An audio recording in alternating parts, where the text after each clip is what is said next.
From the dawn of man, indigenous people from every corner of the globe have spoken of things that have now been discounted as myth or legend. Things they saw, lived alongside by, were looked upon as deities or worshipped by gods. Things that present-day man refer to as entities, spirits, demons, cryptid creatures, extraterrestrials, and much more.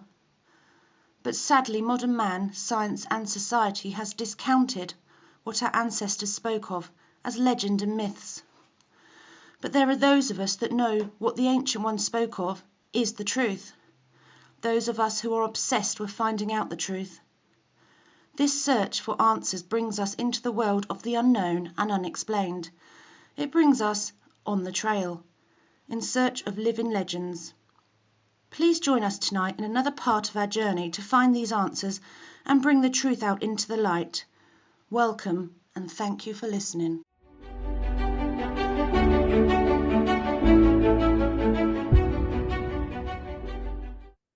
Hey, welcome everyone to another edition of On the Trail in Search of Living Legends. It is 10/27/25, exactly 8:10 p.m. That better, Nick? Yep, we got it. We have to record it for prosperity. That's right. We've got an awesome guest for you guys tonight. Nick, what do we got going? Well, we have William Nighthawk. He's a cryptozoologist from the state of Virginia. He's near the mountains. And from what you tell us, you're near West Virginia, William? Yes, sir, Nick, that is correct. I'm actually within a stone's throw from the mountains. Oh my God. Very cool. That is close. I was in West Virginia doing some Mothman research, and that was some strange times. I'm going to tell you. Yeah. That'll be for another time. We have you here, and I want to hear your stuff on that, your fix on that. But how did you get started in cryptozoology? Yeah, like I said backstage, like I said backstage, though, guys, that's a loaded question of me being Native American. Yeah. You know, I mean, I was literally brought up with the legends. And you know, I was always constantly told as a child, you know, at the kitchen table, you know, sitting, because my dad was a truck driver, and he was long haul, so you know he'd be gone 2-3 days at a time, and I'd be off in the woods while he's gone doing you know what kids do, you know, back in them days. Sure. No internet, no Game Boy, you know, none of that crap, you know. Nope. So basically I was out there and I learned I taught myself how to fish, how to hunt, how to, you know, track and everything, pretty much growing up. But what really got me into it was when I was a little over 3 years old, I had a near-death experience. Okay. I don't really talk about it too much. I mean, most of my close friends and extended family know about it because it's happened. But since then, I've had a couple of near-death experiences because I had the cancer too. I died after 9.5 hours of surgery on a table in the hospital back in 2020 when I had my first cancer surgery. So, I guess that kind of pulled me into being more. It's like turning your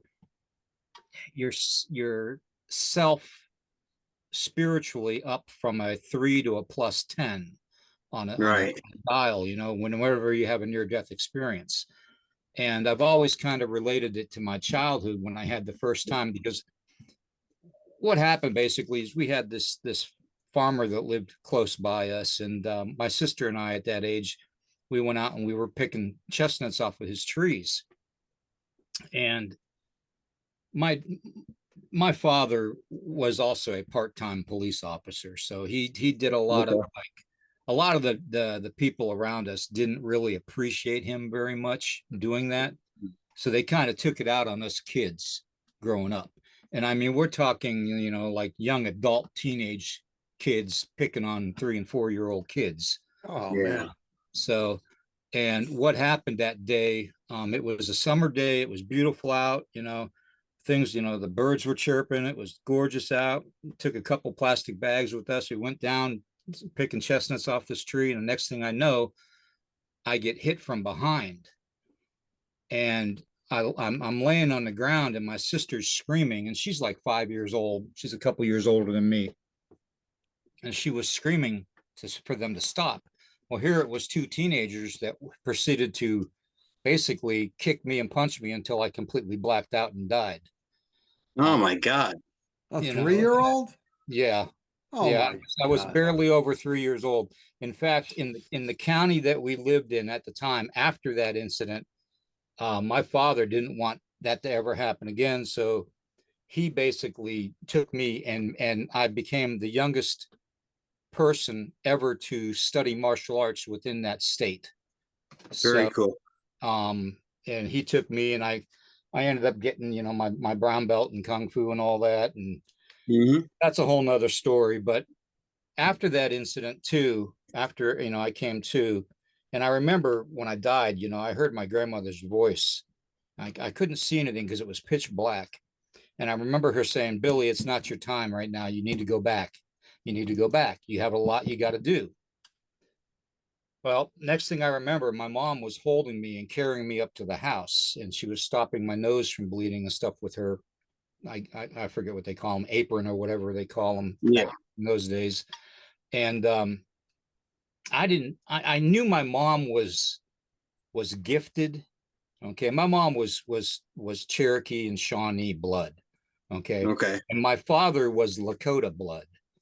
Okay. You know, and that's quite the mix when you're dealing with Native people. Yeah. Growing up. And my father had his ways. He was a professional prize fighter in the military. He was actually the only man to ever knock out Joe Louis in the first round. Wow. Yeah, he's the only one that ever beat Joe Louis. So he was a real tough SOB, and very stoic Indian when you talk about guys like that. Okay. So I had a hell of a role model growing up. Sure. But one thing led to another, and after that incident, my mother, you know, after I healed up from that and got the permission from the doctors to continue being a kid again, Yeah. she started teaching me black magic. Okay.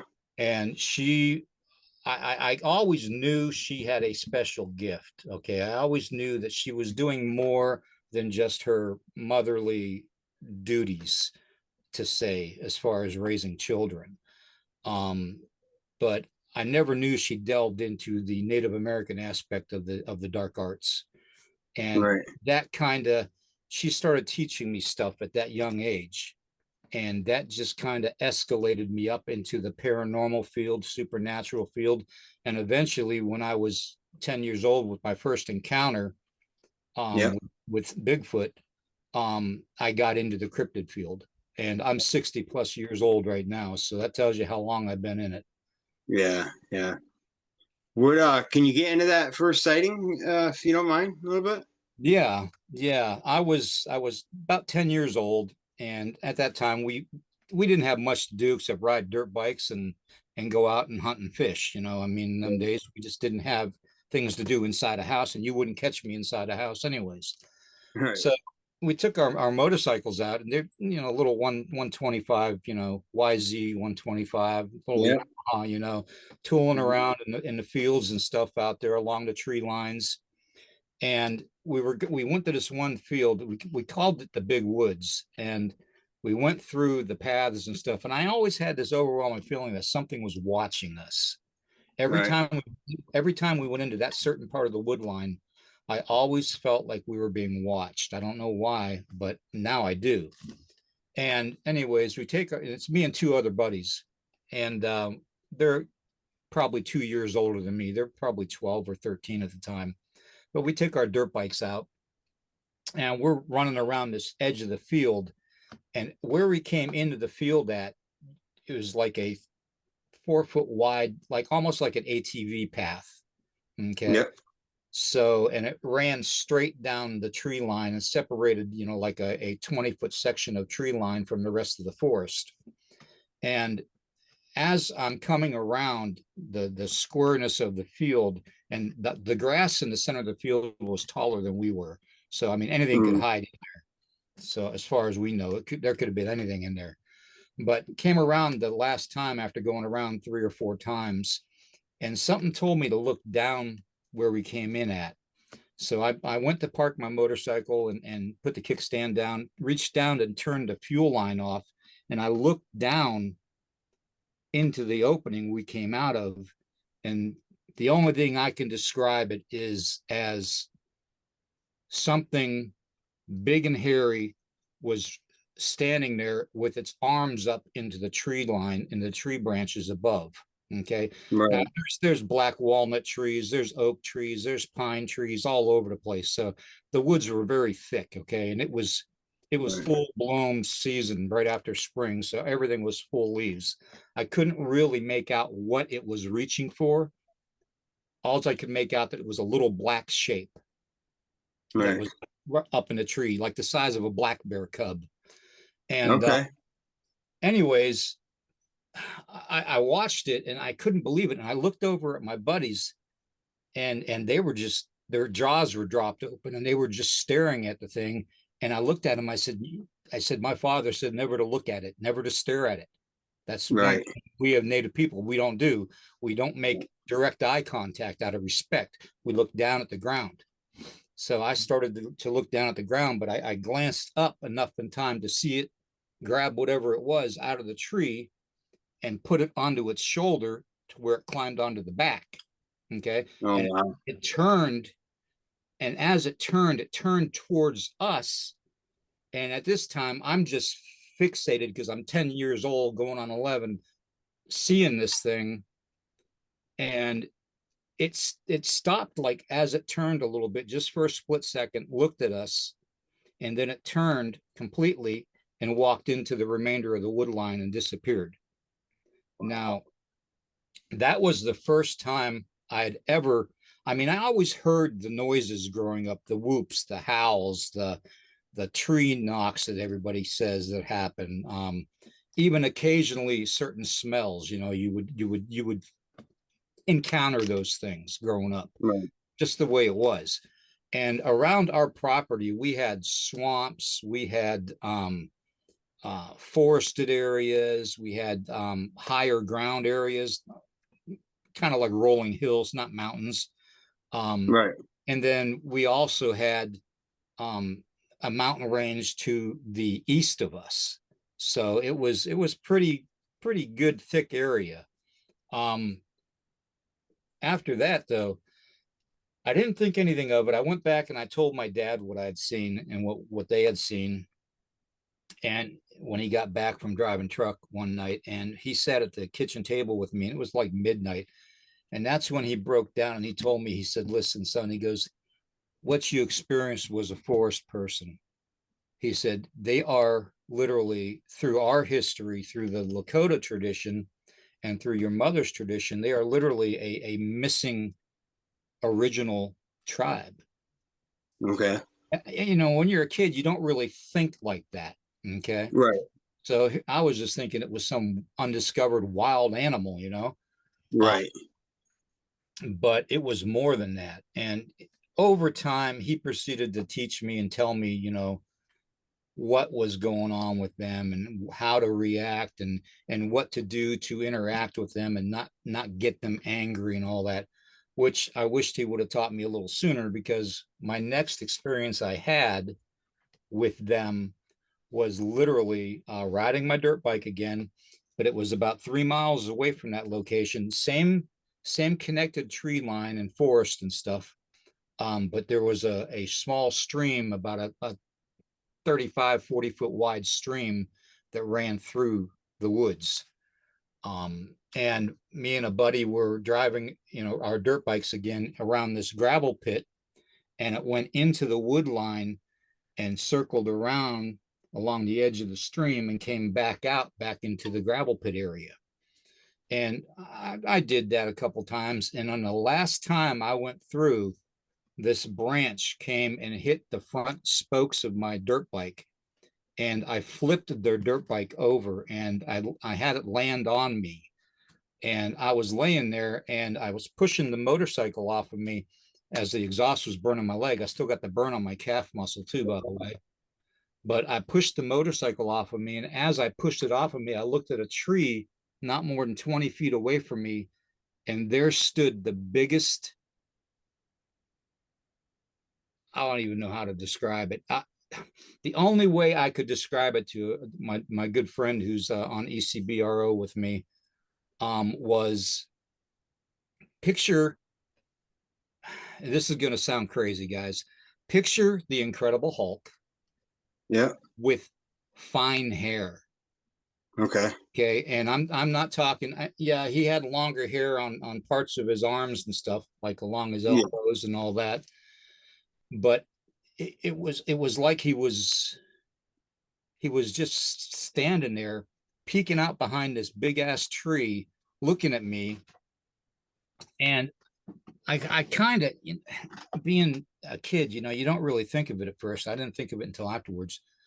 But I looked to the right of him, and there was a deer with another one. Another one was holding a deer down.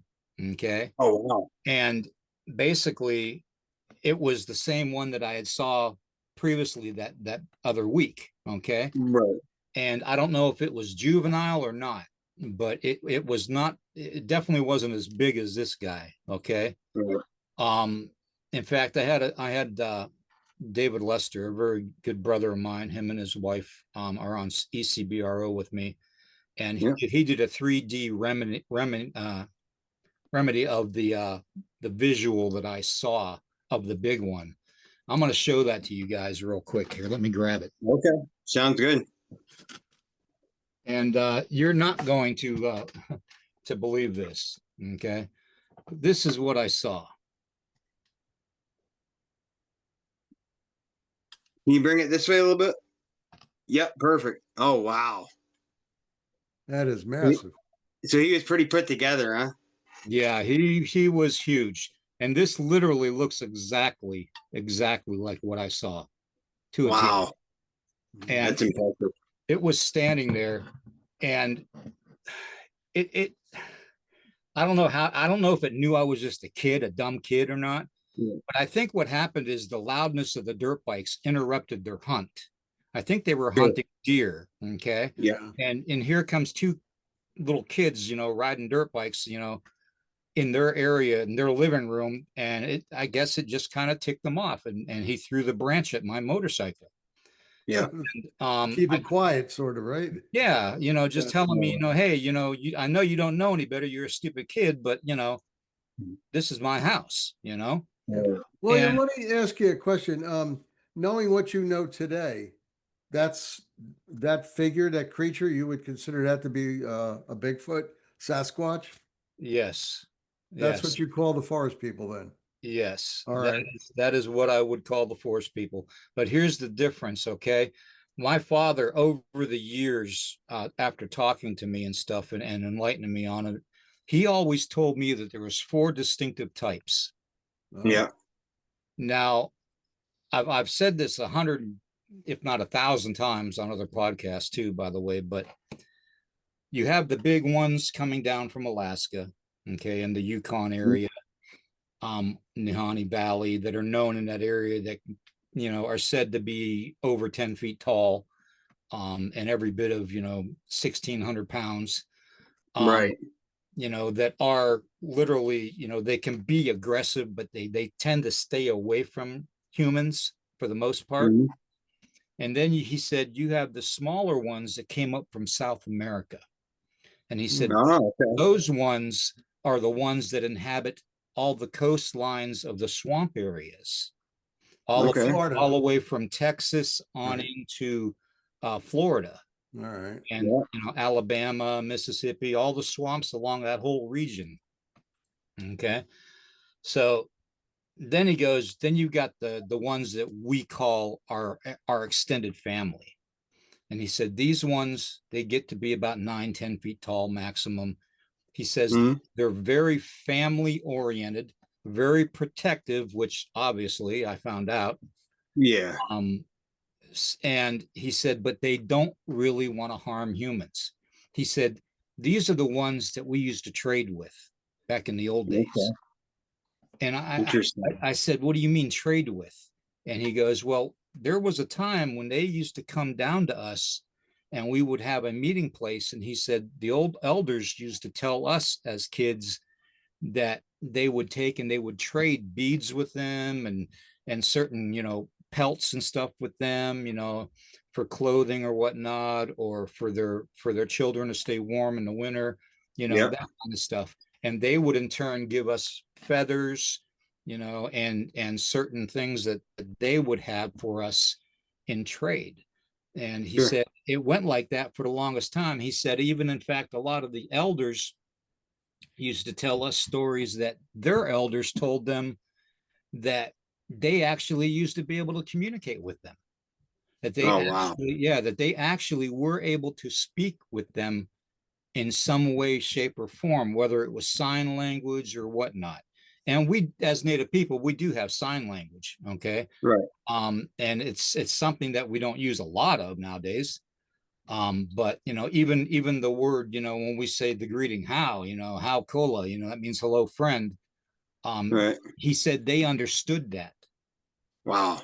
Yeah, and so they knew our culture to a point, and they must have studied our cultures.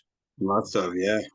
And then I started, asking more and more questions about it, and he told me everything that he basically knew. And I asked him if he ever had an encounter, and he said, yeah. He said, once I had an encounter. He said, but only once. He said the ones that have the encounters with them are the ones that look them in the eyes, are the ones that they make that almost like a spiritual connection with them. Okay. Yeah. Okay. Yeah. And I know there's this whole woo factor with Bigfoot and everything and all these other cryptids out there and how people are shying away from it, but you have to look at it in this perspective. We as indigenous people, we warned non-native people when they came to these lands certain areas of the woods and the lands to avoid, certain things not to do when it's dark out. Okay. Where not to go, where not to hunt, where not to fish, where not to bury your dead. We taught, he said over and over again to me, he goes, our people have tried to tell non-native people, non-indigenous people for hundreds of years that came here to not do certain things and to believe that these things exist. And it's not just these things, that there's other things out there that exist. And he said nobody believed us, and which I think is ironic now because, everybody's seeing these things now more than ever. So, it's kind of funny to me that, I've dealt with this my whole life. I've had dogman encounters. I've had Bigfoot encounters. I have dealt with it my whole life, and I have never. The one dogman encounter that I had was it shook me, but it didn't attack me, Right. But anyways, getting back to the four types. There's that human looking one. And then there's one that he called the bear man. Okay. Now, the only thing I can liken this bear man to, and I kind of know why he called it a bear man, because it had the short snout. Right. And the only thing in oral tradition I could liken it to would be the Gugway. I was just going to ask you that. Same here, yeah. So, and that's the only thing I could liken that to, other than a misidentified canine species. That's the only thing I could think of. But then I started doing more research about it, and you hear about the short-faced bear. Okay? Yes. And, science as a whole, and this is nothing against science as a whole, but they don't tend to look outside the box. Okay. Nope. When we deal with things as indigenous people, we look at everything. We look at the spiritual connection of it, the spiritual abilities of it, the physical abilities of it, the physical characteristics of it, what it lives off of, what it needs to survive, and how it reacts to us. We look at all this. Okay, we take everything in account, the environment that it lives in, you know. A lot of people think that these things are interdimensional. I think that one thing that we need to do as in this area study alone, if not all of the paranormal, is we need to stop labeling things. Okay, yeah. Because it's like you take all the different types of Bigfoot and Sasquatch seen around the world, whether you call it a Yeti, a Yeren, a Yowie, it doesn't matter what you call it. They're all pretty much the same genetic pool. Okay. And it branched off on some different ones because of the environment they're living in and the location they live in. Okay. Right. So that's like my dad always said, the ones in the swamp are going to be a lot meaner than the ones that are family oriented. Sure. And, he said, that's because, think about it. If you grew up in a swamp and you had to fight every day for what food resources you had and what water to consume to keep you alive and your family alive, you'd be a little mean too. Yeah, he'd be real ugly. That's for sure. So, so I mean, a lot of the stuff he told me made a lot of sense later on in life. Right. But yeah, that's the four types. You have the big ones from Alaska and the Yukon. You have the ones coming up from South America. You have the smaller family oriented ones that are like 9 feet tall, from like Canada on down into the Great Lakes regions. And then you have like the Gugway reported all the way over from like Lake Superior and Lake Huron all the way over to parts of Montana and Idaho, for that matter. Yeah. That area. You won't ever find usually two distinct species that are different living in the same area. Right. What I encountered most of my life were the ones that, like him, that were more understandable. I did a vision quest to Humblatia one time, and this is just before I went into the military, and I had one of my elders watch over me, and when I got done doing my 4 days of nothing but sage water and basically the way we do vision quest is we take stones and rocks and stuff and twigs, and we put it between our feet and our toes and our fingers, and it's a way to kind of prove ourselves to the creator that we want a vision, that we need to see a vision. And after like the third or fourth day, my elder came to me and said, okay, you're done, and go to the water. And I gave my tobacco offering and my silent prayer, and something, and this is how I know mind speak is actually legitimate, guys. Okay. Yeah. Something physically called me by name, by Nighthawk, and said, look between your feet. So as I'm standing in the water and the water's just up above my ankles, as I lay down the tobacco and I look between my feet, there was an obsidian spearhead laying there. Oh, wow. And it also, whatever told me to look off to my right into the tree line by the edge of the river, by the edge of the stream. And there was this big black silhouette shaped like him, standing there just watching me. Yeah. And, it was kind of like that was his way of saying, you know what, you've grown up, I've watched you grow up, and I just want you to know that you did something today that we do, and I do believe that they do that. Now, I took that one step further, and as I started learning the medicine way from my elders and my uncles, I used to go out and literally be out in the wilderness for like a week at a time, 2 weeks at a time. Just depended on the duration of time that I was able to do it. But as I was out there, the more I noticed I was out there, the more I started developing a close contact to the environment around me. And I would have wildlife come up to me, and literally deer walking up to me and licking my hand. I would have crows coming down and landing on a branch next to me, almost like they wanted to talk to me, and were talking. Right. Yeah. I had red-tailed hawks that would fly and land in a tree not more than 10 feet away from me and just, want to talk to me. And it was just something that a lot of people don't understand, that when you put yourself in a place and you seclude yourself away from all the troubles of humanity, all the regular BS that humanity goes through on a daily basis, the politics, the hunger, the religious fighting and persecutions, and who can outdo who, the competitions and all that. Get away from all that and you center your focus into the environment, you get something out of it.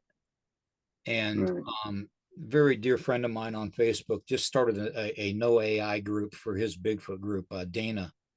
And, know him well. Good guy. And he asked me today, he said, do you believe in mind speak and everything? And I told him exactly what I'm telling you guys. We have been misled away from the original way and that we were supposed to do things. Yeah. Okay? Everything's materialistic now. Everything is who's got the better car, who's got the bigger house, who's got the most paying job, who's got the best church, who's wearing the best shoes, the Nikes, and all this other stuff. And I've never really been about that. I grew up wearing garage sale clothing, flea market clothing, government cheese, that kind of stuff. That's the kind of world I grew up in, along with the dark arts and stuff.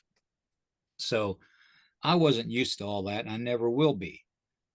And it just kind of makes me feel like humanity's kind of failed itself in a way. Not only from not listening to the indigenous people around the world and the way they interact with these things. I mean, just take the Yowie, for instance. If Australians people would have just listened to the indigenous inhabitants of Australia, they'd have a better understanding of the Yahweh. Okay? Sure. It's just like the Chinese people, if they would have listened and to some of the indigenous cultures there, they'd know about the urine a lot better than they do. Yep. That it just makes sense to me that when you deal with something, especially a cryptid, and you're looking at it from a scientific view, and I do, okay, not everything is going to have the supernatural attached to it. I've always said you have got to separate the flesh and blood from the supernatural. Okay, I've always said that. I've even gone so far as to say, you hear these reports of Mothman, okay, and you hear these reports of Bat Squatch. I think it's misidentification. I think they're one and the same. Okay. And my belief in that is because I believe that either like the Mothman is interdimensional, or it's supernatural in nature.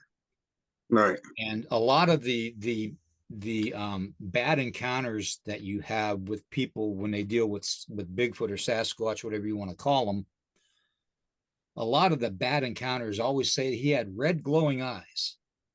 Yep. Well, what's Mothman reported to have?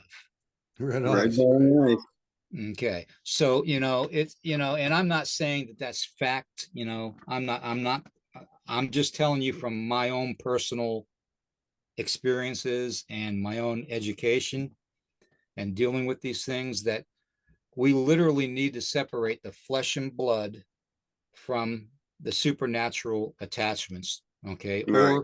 or the mysterious attachment to it, like in my culture, also in several other indigenous cultures around the world, we have what we call shapeshifters.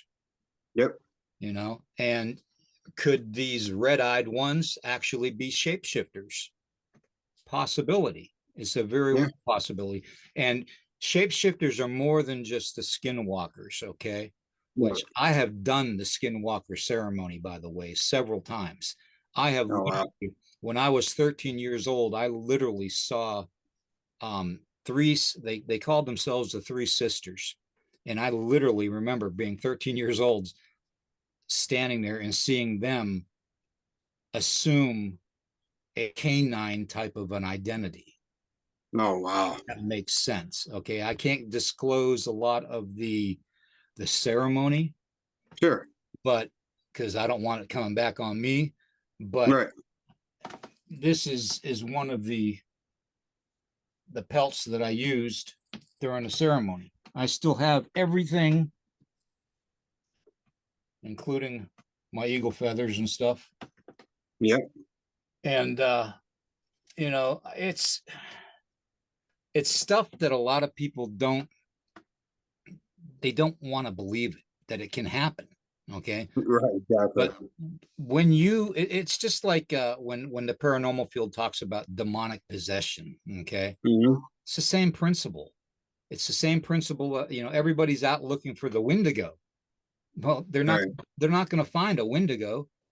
What they're going to find is the fact that the Wendigo is actually a trickster spirit in native Okay. culture. It's a way of a spirit, or a demonic spirit, as the white culture calls it, to possess the human body, Right. in a Native American manner. Okay, so what I think a lot of people are seeing and interacting with when they talk about the Wendigo and all this and the rake and all this other crap, I think it's just shapeshifters. I think they're being messed with. I think something is messing with humanity on a whole that knows what they fear. And if something knows what you fear, it's going to be used against you. Plain and Oh, simple. big time. Yeah. Yeah. Yeah. And that's just my belief, being Native American. So Yeah. It makes sense. I mean, Yeah. it makes total sense. I wanted to ask you a question, William. What's your thought on, like, what's the deal with the reptilians? that's funny you say that. That's funny you asked that too. There's actually been a couple reports of reptilians being here, in Virginia, in a small community just down the road south of me. And I was getting ready to investigate that a little bit further, and then I got hit with the esophageal cancer in 2019. Mm. But yeah, I had originally gotten 3 reports of a certain area of the woods in the mountains where there was these secluded residents, and they were scattered amongst the, you know, a certain, like I don't know what they call it, not a cul-de-sac, but, you know, like a neighborhood. Yeah. But they were spaced apart, and there was, you know, it's all pine trees and stuff. And the one neighbor reported to me that basically she literally saw her neighbor as a reptilian. Oh my God. And they that this reptilian that she had noticed was about 9 feet tall. Whew. It had the tail and everything. Wow. Now, I couldn't get into the whole investigation on it. From what I did as best as I could. But yeah, I mean, anything is possible. Yeah. We don't know what's under our own feet. No. Yeah. We don't know how deep these cave systems go and these cavern systems go. We don't know where these lava tubes go. Yep. You know, we don't know if the mining shafts may have entered, you know, something during the days of the gold mining and the silver mining and all that, and the Cinnabon mining and all that. You know, maybe, just maybe, they tapped into something that they weren't supposed to, and released some of these things from living right underneath our feet. You know, Yeah. I mean, there's so many things that you know, there was talk of I forget when it was. I think it was somewhere in, Nick, maybe you know. I'm trying to think of the year. I want to say late 40s, when a certain construction engineer guy found a certain underground city under LA that was supposedly reptilian.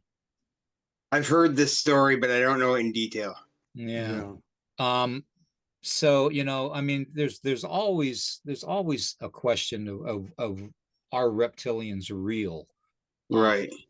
you know, I kind of look at the Indian culture, not Indian as far as people here, Yeah. over in India, you Yeah. know, with the Naga, you Yeah.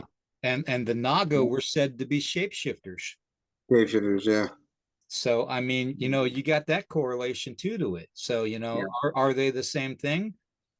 I think so. I think that these beings have been here longer than humanity, right Mm-hmm. beneath our feet. I Yeah. think at one time, maybe, you know, there was another race of them that allegedly came here. I guess they call them the Draco. Okay. But I mean, to me, that's just that's not proven. You know, that's not fact that Right. a race from another planet came here. Okay, anybody could say that, but it does make sense that maybe the reason the dinosaurs aren't around still as big and as bold as they used to be is because they had to adapt, because back in those days, of the dinosaurs, or whatever you want to call them, some people call them dragons, Yeah. um, the oxygen level was about 33%, Yeah. because you would have to have a sustainable oxygen level in order to have animals that size to be able to breathe. Yeah. Sure. And, you know, I kind of liken it unto the tales of the Bible, with the, you know, the book of Giants and the book of Enoch, where it talks about the giants, you know, that walk the land, and the cloud eaters, you know, and all that they call them. In order for a giant to be able to breathe in this atmosphere, you would need to have at least 33% oxygen level for them to even be able to breathe. True. And what's the oxygen level now? 19.5, 20.1, you know, Yeah. something It's low. there, you know. So it would make sense to me that the dinosaurs would actually shrink down and evolve Yeah. over time into some kind of a human form to be able to breathe and to be able to survive. Yeah. Good. Yeah. It makes sense. It does. Yeah. Yeah, Yeah. Absolutely. William, you think that's I was thinking, is that the Mount Shasta you're thinking about Mm-mm. in California in the mountains over there? No, Mount Shasta, as far as I'm familiar, was the Lemurian sighting in Mount All right. Shasta. Yeah, Um, because there was an underground, so they found an underground city there, somewhat. right, yeah, but I think that was the what they called the 10-foot tall Lemurian sighting, No, was what it I'm was. not familiar with that. What is that? What's a Lemurian? The Lemurians were said to be, how do I want to say? I got to be careful how I say this. Yeah. Said to be an ancient race that lived here, that basically was almost like, how do I want to say this? Like a demigod type of a being. Okay. Yep. Okay, that had special abilities, Okay. okay, and had technology far more advanced than what humanity had at any time. Yep. And I think this was prior to the alleged Anunnaki race coming here and adjusting the DNA of humanity. Because Okay. I study that too. I've studied the whole bloodline, by the way. So I've got all my poster boards around the office here. But because I'm old school, I always write it down. And I somehow just, I'm not 100% sold on the Lemurian thing, but Right. it kind of makes sense, because a lot of the ancient maps show an island called Mu, and Okay. it was off the Pacific coast, and it would have been somewhere around the Hawaiian Islands. Okay. If I can remember correctly, I do believe that the Hawaiian Island lava tubes reach all the way to the mainland in California and Oregon and Washington area. It's that Right. whole, I forget what fault line they call it. But San yeah, Andreas, is it? no, it's part of the San Andreas, but it's a bigger one. It runs all the way up around Russia, comes back around Okay. and down Alaska, down Vancouver Island, and into Washington, Oregon, and California. Okay. They're I said, wonder, I wonder if that's part of the Seattle Underground in Washington. Because in the that's 1900s, they had an underground in Washington. It was called the Seattle Underground. And I guess as time went on, they built streets over the top of it.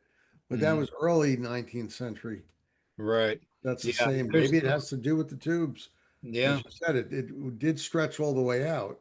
yeah. And Hmm. you can't help but think that, this has got to be one of the connecting factors to having these things seen all around the world. Yeah. Yeah. Literally. There's got How to did be they get something. there? Yeah. Right. Right. So, I mean, because you have Yeah. Yowie in Australia and you have Bigfoot and Sasquatch in the United States, Alaska, Canada, and there is a place in the Pacific, down by Australia, and I believe, New Zealand. yeah, somewhere around there, that literally it's a geographical line in the water to where certain fish species won't cross over. Oh, wow. Oh, Yeah. I wonder why. And it's really weird. I've got it on my phone. Let me see if I can I've got a picture of it on my phone. Let me Okay. see if I can look it up real quick and show you guys. That's interesting. It Makes you is wonder why very, they won't cross that line. yeah, it's very, very, and I can't remember what the name of it was, but let me see here. I know I've got it on here.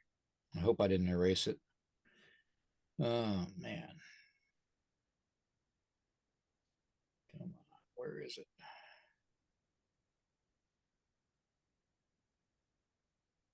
Okay, let me go into try screenshots.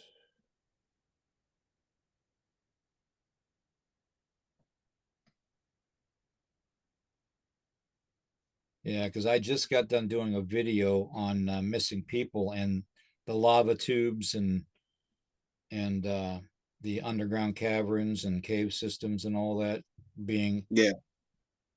part of the problem with missing people. And I'm a firm believer that it's all connected. It really is. Yeah. Yeah. I don't think I have it anymore. Darn it. Let me see here. Let me go to my cryptid section here. Yeah, I've got my own cryptid section on my phone, guys. Yeah, it's all right. You Nothing mean wrong with you mean everybody does it? Come on. Yeah. that. Let's see here. No, I don't have it there either. Anyways, it's a let me just look it up. That's one thing to do.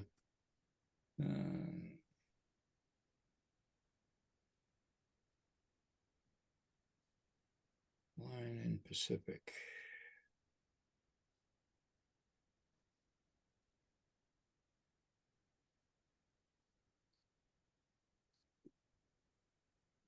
There is a line in the Pacific that fish won't cross. Okay, it's called the Wallace Line. Wallace line. WALLACE line. It's a biogeographical boundary that divides the fauna of Asia and Australia. That's incredible. Primarily known for separating land animals like tigers and kangaroos, Yeah. to also influencing fish populations beneath the depths of the Wow. water. So, and it is literally, That's interesting. let's see. I don't know if you guys can see that, but Vaguely. Yep. yeah, that's Vaguely. pretty much, and it's a real thing, and it Yeah. separates biological life. So if it can do that in one part of the world, why not? Why not others? Yeah, exactly. Well, like the Bermuda Triangle, for instance, you have things going on there. I wonder if it's connected. Yeah. As things go unexplainedly disappearing around that area. Exactly. And then, you get a lot of people that talk about portals and stuff too. And I'm not going to get into all that, but because that's a Right. whole other animal. Yeah, absolutely. But you do have the fact that the Druids always would smack the sides of oak trees to call forth an elemental spirit in order to ask them to have a favor of them, whether it was to do something supernatural to transport them somewhere, Right. or open up a portal to someplace. Right. You have that supernatural belief, and then you take in consideration too, a lot of the Irish culture and Scottish culture talk about the elementals and stuff. Yeah. Native people talk about elementals and stuff a lot, being attached to the land. I interact with all kinds of them. I interact with little people. I interact with the big tall tree elementals. And I know it sounds crazy, but being a medicine person, you have to, because everything is connected. What we do in this life, in the web of life, what we do to the web, we do to ourselves. Absolutely. And I'm a firm believer in that. If you go through life with blinders on and you just don't have the vision to see outside of the normal spectrum, which, what is it, Nick? And Jay, do we see what? 10% of the light spectrum. Yeah, well, it's like here, I've got it here. Hold on. I got the exact I'm sorry, I'm just a little discombobulated today. No, you're good. Makes two of us. Let's see here. Light spectrum. 20 hertz to 270 hertz. Right. Something like that. And it's literally 0.035% of the full spectrum that we have the capability of seeing. So we have such a small window of having the opportunity to physically see something and to have our eyes interpret something. And our brain's going to interpret something to the closest thing that we can relate what we're seeing to. So kind of like when people see a gugway, how they call it the bear man, or the differences between bat squatch and Mothman. I mean, to me, it just depends on what your brain has been triggered from in your past that can correlate with what you're seeing. Right. So, and that's just the scientific way of looking at it, as far as I'm concerned. But like I said, we have to separate the flesh and blood from the supernatural and the paranormal. And I think a lot of the problem today, guys, is that it's all being thrown together. And then you have outsiders coming in that can agitate the groups and all that and put out false information. And then you take the concept of AI. I mean, now that AI is out there, I mean, people can pretty much fake anything now. Oh, without a doubt. Yeah. Well, boys, I hate to do this to you, but we're out of time. We'll have to talk again, because William, no, we want you to come back on for sure for a second part. That'd be awesome if you're willing to do it. Oh, I'm willing. I'm willing. Hopefully next time I won't have a sound problem. Yeah, it's all right. We took care of it. Hopefully I could pick Nick's brain a little bit more too. Yeah. I wanted to. Jay, do we have two more minutes left, or can we grab in two? Yeah, we got 2 more minutes. Well, I just wanted to ask, because you live so close, and I've been there several times in West Virginia on Mothman research. You have anything on the Mothman in West Virginia? Nothing currently. The last sighting that I have heard of was on a little iron bridge somewhere. I don't want to say the exact location because we'll have everybody and their uncle out there looking for it. Yeah. Don't say it. But it's about 60 miles away from where I currently am. So, all right. Oh, wow.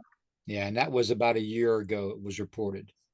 Have you been to the one of the areas where he was sighted? The dynamite areas. The TNT. The TNT factory. When I got out of the military, that's one of the first places I went, actually. And it's funny too, because I've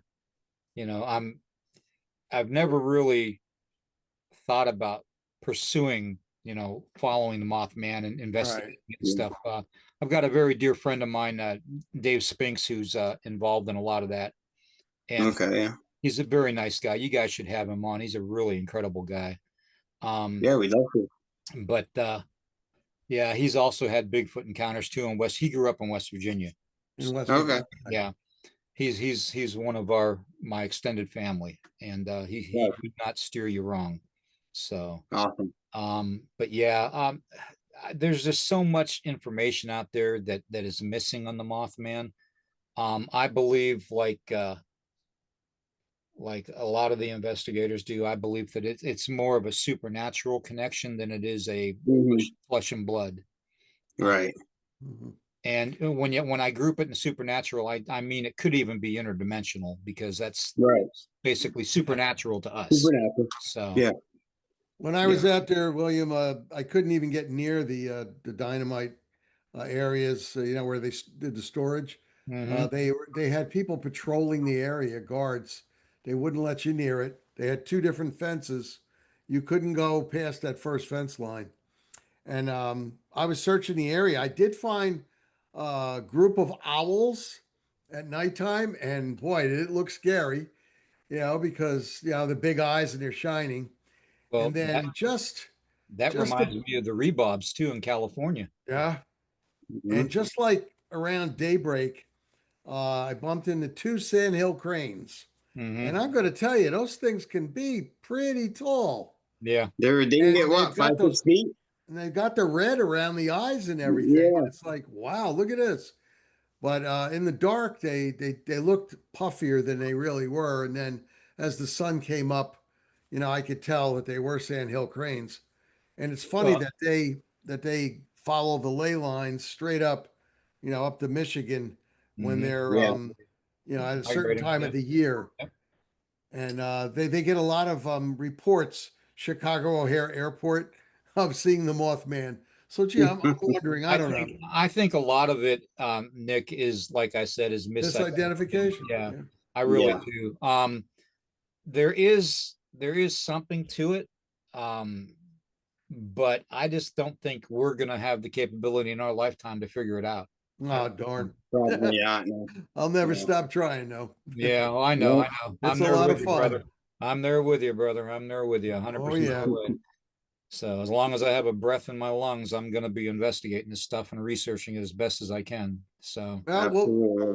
we'll all get together someday because Jay's moving up this way. I'm in North Carolina now.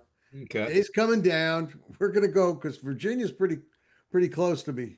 Yep. So that would be Yeah. nice. That would be That nice. would be Be telling. very cool. It'd be I'm nice hoping if you we- guys come to the camp out too from the ECBRO. Oh, This- I'd love Love to. to. Yeah. I talked to Dan about it. I told him I'd love to go down for that. yeah, I would love to have you guys there, man. That If would you be guys, if fantastic. you guys come to that, I'll go to it. How's that? That sounds All like right. a plan, man. That'd be great. That'd be All great. right. But yeah, we'd love to have you back on, man. We Not a gotta problem. do part 2 and 3. Yeah, You that got was it. a great interview. Just hang out for a minute after I cut the recording. Okay.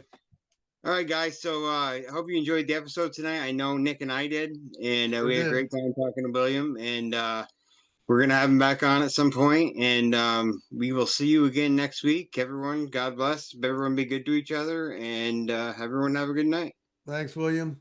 Good night, Thank everybody. you, William. guys. Have a good night.